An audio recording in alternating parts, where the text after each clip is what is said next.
कुरान की एक सूरत है, सूरह रूम, जो उस जमाने की एक सुपर पावर के बारे में नाजिल हुई थी, द ग्रेट रोमन एम्पायर के बारे में। और सिर्फ यही नहीं, बल्कि कुरान में बार बार ऑलमोस्ट हर जमाने के सुपर पावर्स डिस्कस किया गया है, जैसे कि जुल्करनैन, फिरौन, नमरूद। मतलब एज अ मुस्लिम अपने दौर के सुपर पावर्स को समझना एक बहुत ही इम्पोर्टेंट काम है। और आज हमारे दौर का सुपर पावर है America. America great again. We all know कि रसूलुल्लाह सल्लल्लाहु अलैहि वसल्लम की वफात के बाद उनके 4 अजीम खुलफा ने पहली बार मुसलमानों की इस छोटी सी एम्पायर को दुनिया का सबसे बड़ा सुपर पावर बनाया।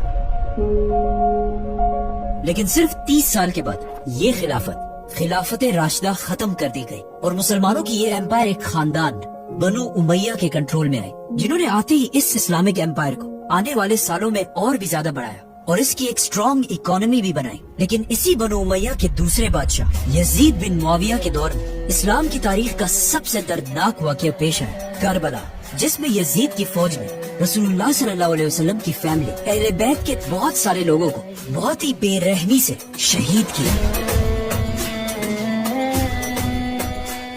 करबला के वाक़ये के बाद अगले 70 साल तक उमैया खानदान से कोई भी बादशाह ना छीन सका और ये आराम से मुसलमानों की इस पूरी एम्पायर पर हुकूमत करते रहे। लेकिन इन 70 सालों में करबला का दुख मुसलमानों के दिलों से ना निकल सका और जैसे जैसे इस्लाम फैलता गया, करबला का गम आहिस्ता आहिस्ता गुस्से में बदलने लगा। इसके अलावा एक मसला ये था कि बनु उमैया के दौर में सिर्फ अरबों की इज्जत थी और बाकी कौमों को कोई अहमियत नहीं दी जाती थी और उन्हें ऐसे ही ट्रीट किया जाता था जैसे आज अरब ममालिक में पाकिस्तानियों और इंडियंस को ट्रीट किया जाता है।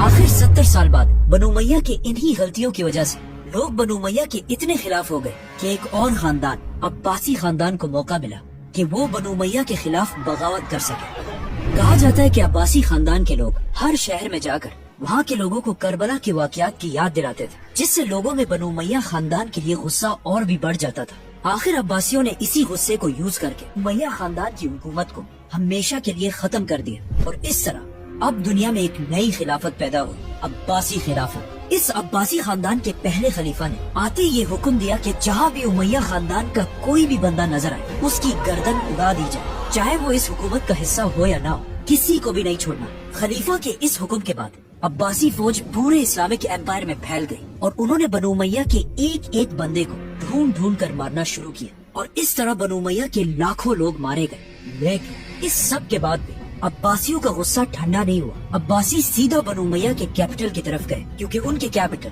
दमास्कस में बनु उमैया के सारे बादशाहों की कब्रें थी।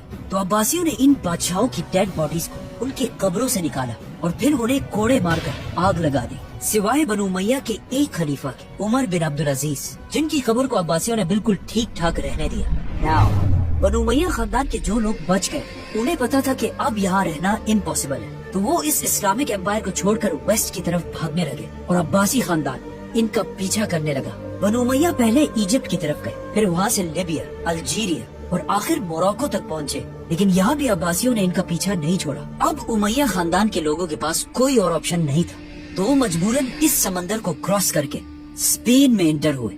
स्पेन इससे कई साल पहले ही मुसलमान फतह कर चुके थे, तो बनु उमैया ने वहाँ के मुसलमानों से दोबारा स्पेन को फतह किया और अगेन वहाँ पर उमैया खानदान की एक नई हुकूमत बनाई। और इस तरह मुसलमान जो अब तक एक ही खिलाफत के अंडर रहते थे, पहली बार 2 एम्पायर्स में डिवाइड हो गए। यहाँ स्पेन में, जिसे उस जमाने में उंदलस कहा जाता था, उमैया खानदान ने इतनी जबरदस्त एम्पायर बनाई कि स्पेन आने वाले सालों में दुनिया की सबसे जबरदस्त कंट्री बनी और अगले 800 साल तक कोई भी मुसलमानों से स्पेन दोबारा नहीं छीन सका। लेकिन मुसलमानों की स्पेन पर 800 साल की हुकूमत के बाद अब स्पेन मुसलमानों के हाथों से हमेशा के लिए निकलने वाला था, क्योंकि मुसलमानों के स्पेन के पास ही 2 छोटी छोटी क्रिश्चियन एम्पायर्स थी और ये दोनों अब तक हमेशा आपस में लड़ते रहते थे। लेकिन अब अचानक एक एम्पायर के बादशाह किंग फर्डिनेंड ने दूसरी एम्पायर की क्वीन इजाबेला से शादी कर ली और इस रॉयल शादी के बाद इन दोनों एम्पायर्स की दुश्मनियां खत्म हो गई और ये दोनों मिलकर मुसलमानों के खिलाफ एक यूनाइटेड एम्पायर बनी, जिसके बाद फर्डिनेंड और इजाबेला ने मिलकर मुसलमानों के स्पेन पर हमला कर दिया और लाखों मुसलमानों को शहीद करने लगे और मुसलमानों के साथ साथ यहूदियों को भी मारने लगे। स्पेन में क्रिश्चियंस ने मुसलमानों पर बहुत जुल्म किया लेकिन वो जमाना आज की तरह नहीं था कि दुनिया में मुसलमानों का कोई पूछने वाला ना हो, क्योंकि जैसे ही स्पेन में मुसलमानों पर जुल्म शुरू हुआ, उस वक्त के सुपर पावर उस्मानिया सल्तनत के बादशाह बयाजिद ने अपनी नेवी को फौरन स्पेन की तरफ भेजा कि वो वहाँ के मुसलमानों और यहूदियों को बचाकर उस्मानिया सल्तनत की तरफ लाए। और फिर स्पेन से आए हुए मुसलमानों और यहूदियों को ऑटोमन बादशाह ने खुद बहुत अच्छी तरह वेलकम किया और इन सब को अपनी एम्पायर उस्मानिया सल्तनत की सिटीजनशिप दी। इन सब लोगों को यहाँ वेलकम करने के बाद उस्मानिया सल्तनत के बादशाहों ने यूरोप के किए गए जुल्मों का बदला लेने के लिए उनके ट्रेडर्स पर एशिया और यूरोप के दरमियान सारे रास्ते बंद कर दिए। लेकिन यूरोपियंस इस सब के बाद भी अपने मिशन से पीछे नहीं हटे और आखिर साल 1492 में क्रिश्चियंस ने मुसलमानों को स्पेन से हमेशा के लिए निकाल दिया। बट वेट, इस सब का अमेरिका से क्या ताल्लुक है? ताल्लुक है 1492। जिस साल मुसलमानों को स्पेन से निकाला गया, एग्जैक्ट उसी साल 1492 में एक स्पेनिश बिजनेसमैन एक बहुत ही अजीब और यूनिक प्रपोजल लेकर बादशाह फर्डिनेंड और क्वीन इजाबेला के दरबार में हाजिर हुआ, जिसका नाम था क्रिस्टोफर कोलंबस। असल में उस्मानिया सल्तनत के बादशाहों ने यूरोप पर इतनी सख्त पाबंदियां लगाई थी कि अब यूरोप और एशिया के दरमियान सारे रास्ते बंद हो चुके थे, जिससे यूरोप के हालात बहुत खराब हो चुके थे, क्योंकि यूरोप एक बहुत ही सर्द इलाका था और वहाँ अपना कोई स्ट्रॉन्ग एग्रीकल्चर सिस्टम नहीं था और वहाँ की जमीन बहुत ही कम चीजें पैदा करती थी और यूरोप की सारी चीजें ज्यादातर चाइना और इंडिया से ही आती थी।